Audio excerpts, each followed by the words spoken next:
আসসালামু আলাইকুম। Recipe by beauty চ্যানেলে আপনাদেরকে স্বাগত জানাই। আজ আপনাদের সঙ্গে শেয়ার করব বেগুন আর ডিম দিয়ে খুবই সুন্দর একটা রেসিপি। ঘরে মাছ মাংস না থাকলে এই রেসিপিটা একবার রান্না করে খেয়ে দেখতে পারেন। এই রেসিপিটা কিন্তু মাছ মাংসের স্বাদকেও হার মানাবে। তো অবশ্যই আপনারা স্কিপ না করে পুরো রেসিপিটা দেখে নেবেন। আশা করছি আপনাদেরকে খুবই ভালো লাগবে। তো চলুন রেসিপিটা শুরু করি। এখানে দেখুন আমি বেগুন কেটে নিয়েছি। তো এখানে লম্বা কালো বেগুনটা আমি নিয়েছি। বেগুনগুলো এইভাবে ছোট ছোট করে কেটে নিয়েছি। আপনারা হয়তো দেখেই বুঝতে পারছেন। আপনারা চাইলে এখানে যে কোনো বেগুন নিতে পারেন। বেগুনগুলো খুব ভালোভাবে ধুয়ে পরিষ্কার করে পানিটাকে ঝরিয়ে নিয়েছি। আর এখানে দেখুন একটা ডিম বাটিতে ভেঙে নিয়েছি। এবার এগুলোকে সাইডে রেখে দিচ্ছি। গ্যাস অন করে কড়াই দিয়ে দিলাম। দিয়ে দিচ্ছি এখানে আমি সরষের তেল। তো এখানে আমি 1.5 টেবিল চামচ সরষের তেল দিয়ে দিলাম। প্রথমে তেলটা খুব ভালোভাবে গরম করে নেব। তেল গরম হয়ে গিয়েছে। এবার আমি এখানে বেগুনগুলো দিয়ে দিচ্ছি।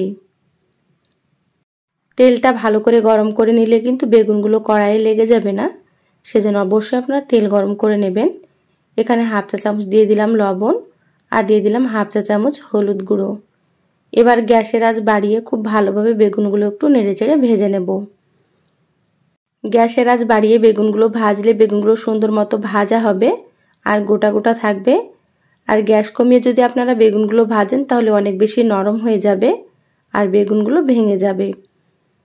দেখুন আমি নেড়েচেড়ে খুব ভালোভাবে একটু সময় নিয়ে ভেজে নিচ্ছি। তো যারা ভিডিওটি ইউটিউব থেকে নতুন দেখছেন প্লিজ চ্যানেলটা সাবস্ক্রাইব করে চ্যানেলের সাথেই থাকবেন।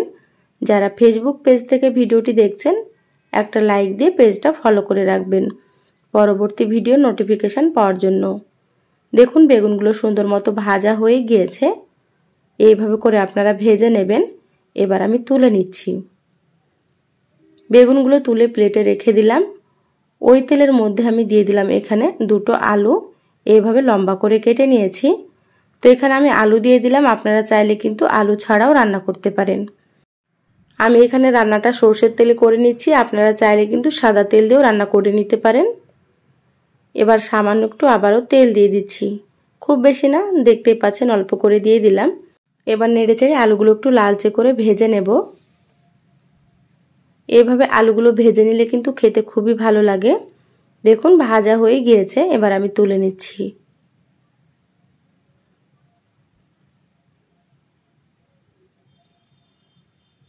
এখানে আবারও দিয়ে দিচ্ছি 1 টেবিল চামচ সরষের তেল। এবার এখানে দিয়ে দিচ্ছি হাফ চা চামচ কালো জিরা।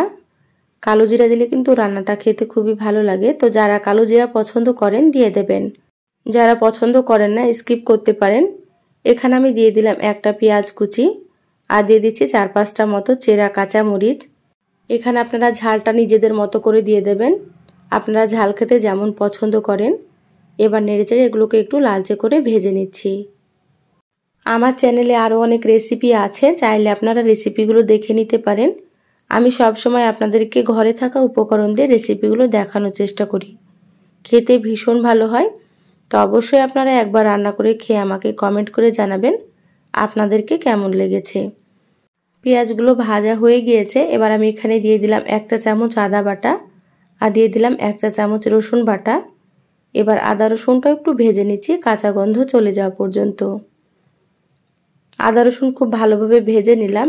এবার এখানে সামান্য পরিমাণে একটু পানি দিয়ে দিলাম। এবার আমি দিয়ে দিচ্ছি স্বাদ মতো লবণ।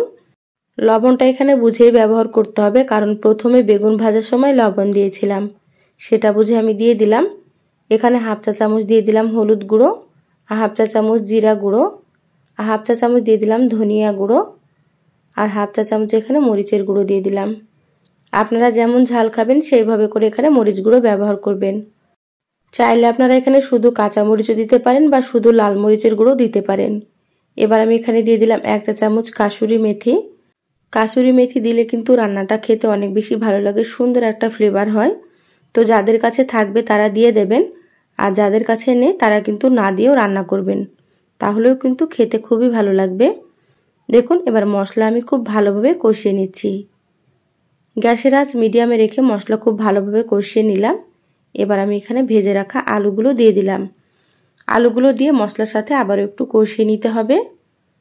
যত ভালোভাবে কষানো হবে রান্নাটা কিন্তু ততই বেশি ভালো লাগবে খেতে। দেখুন খুব ভালোভাবে একটু কষিয়ে নিলাম। এবার আমি এখানে সেদ্ধ হওয়ার জন্য একটু পানি দিয়ে দিচ্ছি। তো এখানে আমি 1.5 কাপ পরিমাণে পানি দিয়ে দিচ্ছি, যেহেতু আলুগুলো সেদ্ধ হবে সেই জন্য এখানে অবশ্যই পানি দিতে হবে। খুব ভালোভাবে একটু নেড়েচেড়ে নিলাম। এবার আমি ঢাকা দিয়ে 10 মিনিট রান্না করে নেব। আলুগুলো প্রথমে এইভাবে ঢাকা দিয়ে সেদ্ধ করে নিতে হবে, তারপরে কিন্তু বেগুনগুলো এখানে দিতে হবে। দেখুন 10 মিনিট রান্না করে নিয়েছি। এবার দেখে নেব আলুগুলো সেদ্ধ হয়েছে কি। দেখুন সুন্দর মতো আলুগুলো সেদ্ধ হয়ে গিয়েছে আর ঝোলটাও কিন্তু অনেকটাই কমে গিয়েছে। এবার আমি এখানে দিয়ে দিচ্ছি ডিম।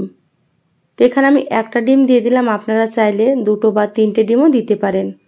আবার আমি 2 মিনিটের জন্য ঢাকা দিয়ে দিচ্ছি। 2 মিনিট পর আপনাদেরকে দেখাচ্ছি। 2 মিনিট হয়ে গিয়েছে, ঢাকাটা খুলে নিলাম। দেখুন ডিমটা অনেকটাই শক্ত হয়ে গিয়েছে। এবার আমি খুন্তি দিয়ে এইভাবে করে একটু কেটে নিচ্ছি। আলু আর ডিম একসাথে খুব ভালোভাবে মিশিয়ে নিচ্ছি।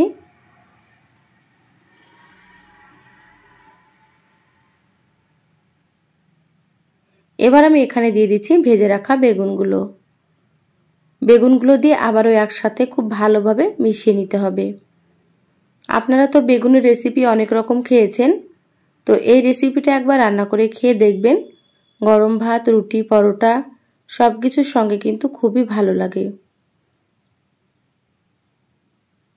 বেগুনগুলো দিয়ে 1 মিনিট মতো কষিয়ে নিলাম। এবার এখানে দিয়ে দিচ্ছি 1/2 কাপ পরিমাণে পানি।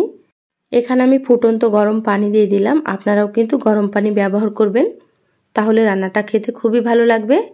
আর এখানে কিন্তু অবশ্যই পানি দিতে হবে, তাহলে বেগুনের ভেতরে খুব সুন্দর মতো মশলা ঢুকে যাবে। এবার ঢাকা দিয়ে আরও 5 মিনিট আমি রান্না করে নেব। এই রান্নাটা একটু সময় নিয়ে করে নিতে হবে, তাহলে কিন্তু খেতে অনেক বেশি টেস্টি হবে। দেখুন 5 মিনিট রান্না করে নিয়েছি, ঢাকাটা খুলে নিলাম। দেখুন ঝোলটা অনেকটাই কমে গিয়েছে আর সুন্দর মতো সবগুলো সেদ্ধ হয়ে গিয়েছে। আবারও খুব ভালোভাবে একটু নেড়েচেড়ে নিচ্ছি। এবার আমি এখানে দিয়ে দিচ্ছি কিছুটা পরিমাণে ধনিয়া পাতা কুচি। ধনিয়া পাতা দিলে কিন্তু ফ্লেভারটা আরও সুন্দর হবে আর খেতে অনেক বেশি ভালো লাগবে। এবার আমি এখানে দিয়ে দিচ্ছি 1 চা চামচ ঘি। ঘি দিলে এই রান্নার টেস্টটা কিন্তু একেবারে দ্বিগুণ হয়ে যাবে, তা আপনারা একটু দেওয়ার চেষ্টা করবেন। এবার ঘি আর ধনিয়া পাতা খুব ভালোভাবে নেড়েচেড়ে মিশিয়ে নিচ্ছি। দেখুন রান্নার কালারটা কত সুন্দর হয়েছে। খুব ভালোভাবে মিশিয়ে নিলাম, রান্না হয়ে গিয়েছে। গ্যাস বন্ধ করে দিলাম। ঢাকা দিয়ে 2 মিনিট রেখে তারপরে আপনাদেরকে দেখাচ্ছি। দেখুন 2 মিনিট পর প্লেটে সার্ভ করে নিয়েছি আর কতটা সুন্দর হয়েছে দেখতে। খেতে মাশাআল্লাহ অনেক বেশি টেস্টি হয়। তো এইভাবে অবশ্যই একবার রান্না করে খেয়ে দেখবেন। বাড়ির ছোট থেকে বড় সকলেই কিন্তু খুবই পছন্দ করবে। তো এই সহজ রেসিপিটা আপনাদেরকে কেমন লাগলো চ্যানেলের কমেন্ট বক্সে কমেন্ট করে জানাবেন। ভালো লাগলে একটা লাইক দিয়ে ভিডিওটা শেয়ার করে দিবেন। সবাই ভালো থাকবেন, সুস্থ থাকবেন। ধন্যবাদ সবাইকে। আল্লাহ হাফেজ।